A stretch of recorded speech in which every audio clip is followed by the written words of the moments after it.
नमस्कार। BSc part second year के सभी विद्यार्थियों का फिजिकल केमिस्ट्री की क्लास में स्वागत है। इलेक्ट्रोकेमिस्ट्री चल रही है और आज का टॉपिक है तुल्यांक की चालकता का प्रायोगिक निर्धारण। हमें मालूम है कि चालकता प्रतिरोध का व्युत्क्रम है, अतः यदि किसी भी विलयन का प्रतिरोध हम ज्ञात कर लें तो उसकी चालकता का निर्धारण हो जाता है। अर्थात प्रतिरोध का व्युत्क्रम कर लें तो वो चालकता होगी। अतः चालकता का निर्धारण करने के लिए हमें प्रतिरोध का निर्धारण करना होगा और प्रतिरोध का निर्धारण व्हीटस्टोन ब्रिज की सहायता से किया जाता है, जिसका व्हीटस्टोन ब्रिज के लिए जो नामांकित आरेख है व्हीटस्टोन ब्रिज का वो ये है। यहां इस और इस तरफ अर्थात लेफ्ट हैंड की तरफ प्रतिरोध बॉक्स लगाते हैं जिसमें ज्ञात प्रतिरोध है और राइट हैंड की तरफ कंडक्टिविटी सेल लगाते हैं जिसमें उस पदार्थ का विलय लिया जाता है जिसकी हमें चालकता का निर्धारण करना होता है। ये एक टेलीफोन हेड है टी जो तार ए बी पर खिसकने वाला होता है। अर्थात लेफ्ट हैंड और राइट हैंड जिस स्थिति में एक दूसरे को बैलेंस करते हैं वहां एक पीक की आवाज होती है, वो टेलीफोन हेड से सुनाई देती है। अर्थात ये दोनों बैलेंस है, अर्थात इसका प्रतिरोध इस प्रतिरोध के बराबर हो गया। वो बिंदु x पर जहां भी ये x घूमने वाला बिंदु जहां पर भी आता है हम उसकी लंबाई नाप लेते हैं। ये a से x और ये x से b।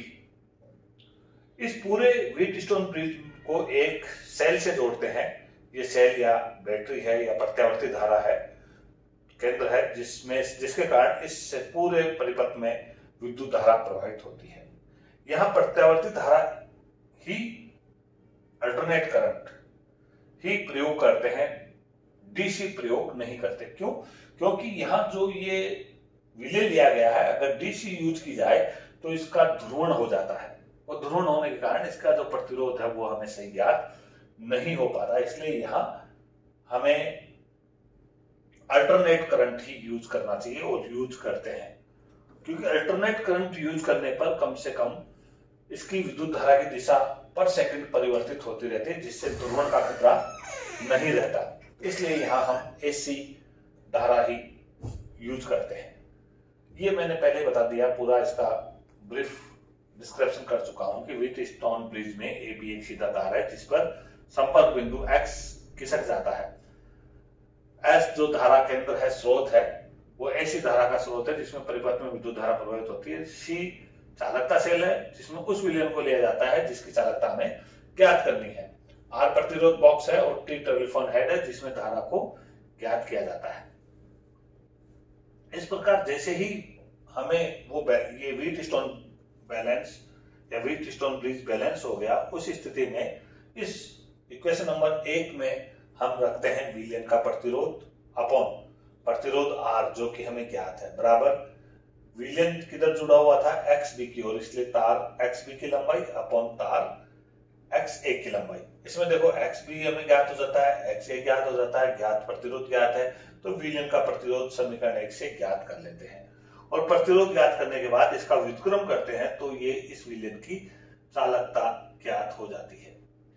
इसमें बता दिया आपको कि प्रत्यावर्ती धारा एसी धारा का ही उपयोग करते हैं। क्यों? क्योंकि डीसी धारा का उपयोग करने पर विलयन का ध्रुवण हो जाता है। अतः इस प्रयोग में ऐसी धारा का प्रयोग किया जाता है जिसमें विद्युत धारा की दिशा प्रति सेकंड 500 से 1000 बार परिवर्तित होती है और ये परिवर्तन होने के कारण ही ध्रुवण क्रिया संपन्न नहीं हो पाती या ध्रुवण प्रभाव नष्ट हो जाता है। चालकता सेल में जो विलयन लिया जाता है वो हम विलायक और प्लस पदार्थ, तो जो विलयन बनाते हैं पदार्थ का, उस विलयन बनाने के लिए हमें चालकता जल का प्रयोग करते हैं। चालकता जल अत्यंत शुद्ध जल होता है और क्योंकि अशुद्ध जल लेते हैं तो उसमें उपस्थित अन्य आयनों के कारण भी चालकता प्रदर्शित होती है, इसलिए हम यहाँ शुद्ध जल लेते हैं। और शुद्ध जल ऑलराउस द्वारा बनाया गया था सर्वप्रथम और वो 40 बार कम दाब पर जल को आश्रित करने पर प्राप्त अति शुद्ध जल चालकता जल होता है, इसका प्रयोग किया गया था। इसमें जो कंडक्टिविटी सेल है वो कंडक्टिविटी सेल पायरेक्स कांच के बने होते हैं जिसमें प्लेटिनम के इलेक्ट्रोड लगे रहते हैं। प्लेटिनम की मजबूत पत्तियों को कांच की नलियों के साथ सील कर दिया जाता है और उसका परिपथ से संपर्क करने के लिए कांच की नलियों में कुछ मात्रा में मरकरी डाल देते हैं। प्रयोग करने से पहले सेल में थोड़ा क्लोरोप्लेटिनिक अम्ल डालकर उसमें एसी धारा प्रभावित करते हैं, जिसके कारण क्या होगा, जो प्लेटिनम जाली है उस पर प्लेटिनम के सूक्ष्म कण की तह बन जाती है और इस क्रिया से इलेक्ट्रोड की सतह का क्षेत्रफल बढ़ जाता है, जिससे कि विक्षेप बिंदु हमें स्पष्ट प्राप्त होता है। इसलिए हम क्लोरोप्लेटिनिक अम्ल का प्रयोग करते हैं। विलयन की चालकता ताप पर निर्भर करती है, इसलिए जो चालकता सेल है उसको हम उष्मा स्टेट, थर्मोस्टेट में रखते हैं।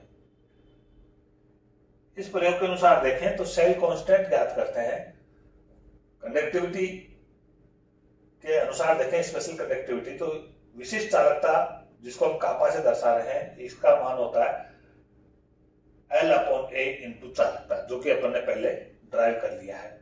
यहाँ L/A है वो सेल स्थिरांक है, जो कि सेल के दोनों इलेक्ट्रोडों के बीच की दूरी, जो L है वो दोनों इलेक्ट्रोडों के बीच की दूरी 1 cm है तथा दोनों इलेक्ट्रोडों के अनुप्रस्थ काट का क्षेत्रफल A cm² है। अतः सेल स्थिरांक की जो इकाई होगी वो cm इनवर्स या SI पद्धति में जो होगी वो मीटर इनवर्स होगी।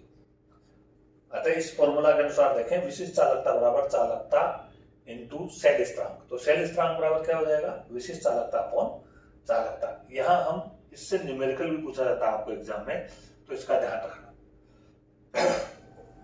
अगला टॉपिक है तनुता के साथ तुल्यांक की चालकता तथा विशिष्ट चालकता का परिवर्तन।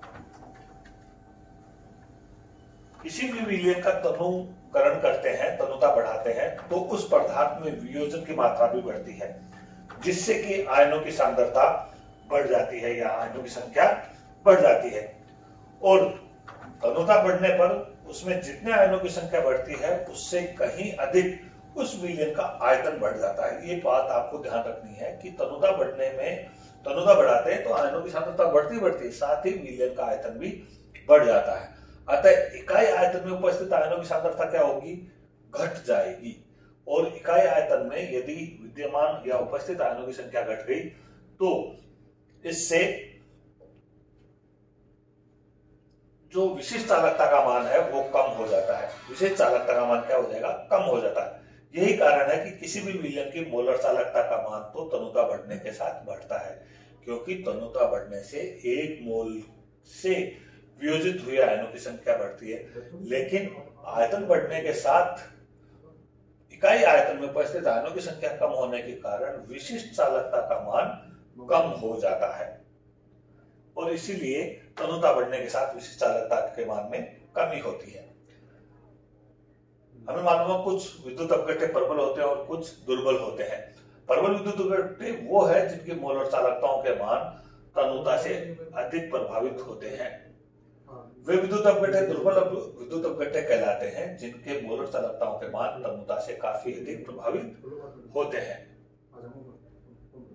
विद्युत अपघट्यों के लिए विभिन्न मोलर चालकताओं के वर्गमूल और मोलर चालकताओं के मध्य एक आरेख खींचा गया।